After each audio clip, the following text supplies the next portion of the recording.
It's bull. I know if y'all had proof of me robbing somebody, we wouldn't even be talking. Y'all would have cuffed me, I would be charged with it. That's what I know, bro. Jonathan Kirk, a.k.a. DaBaby, scheduled to perform at a Miami nightclub in January 2020, encountered a distressing situation when the club owner failed to pay him the full amount owed, settling for a mere $20 out of the $30,000. Consequently, tensions escalated rapidly as Kirk allegedly assaulted the victim by repeatedly punching him in the face, while his entourage joined in the attack. Subsequently, the victim was subjected to a severe beating, resulting in him being knocked down. Furthermore, the attackers seized his phone, credit card, and $80 in cash. The sole existing evidence of the incident consisted of a blurry CCTV recording. Kirk managed to flee the scene in a black SUV.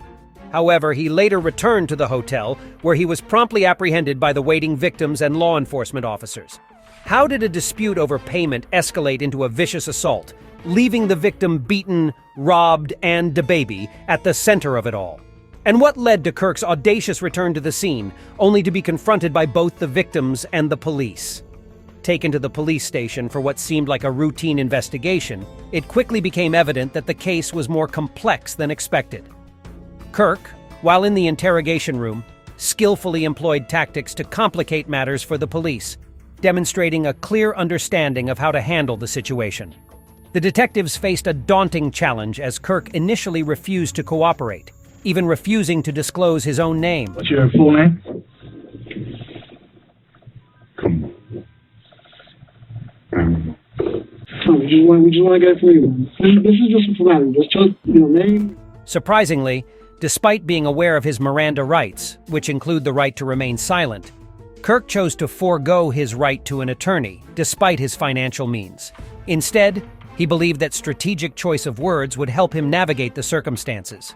Maintaining his innocence, Kirk claimed no involvement in the altercation that occurred outside the nightclub. According to his somewhat vague account, his manager had been in discussions with an event promoter for a performance at a venue called Cafe Iguana Pine.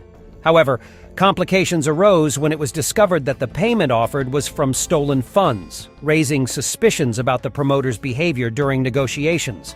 Kirk asserted that he vehemently declined to proceed with the deal and left without any altercation.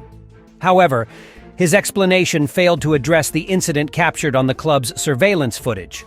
With an unclear video and no witnesses to identify the attackers, Kirk believed that sticking to his narrative would absolve him of any blame. Will the detectives manage to decipher the elusive surveillance footage and break through Kirk's unwavering denial?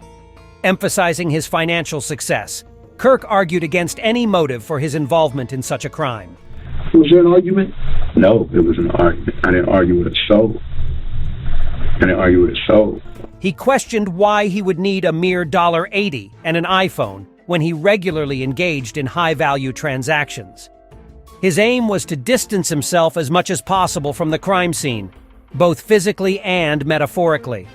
From Kirk's perspective, he had no motive or connection to the offense, presenting a plausible account of his whereabouts. However, the detectives had the responsibility of solving the crime, and Kirk's vehicle had been present at the scene. They needed to gather information to reconstruct his activities and build a narrative that would lead to a confession.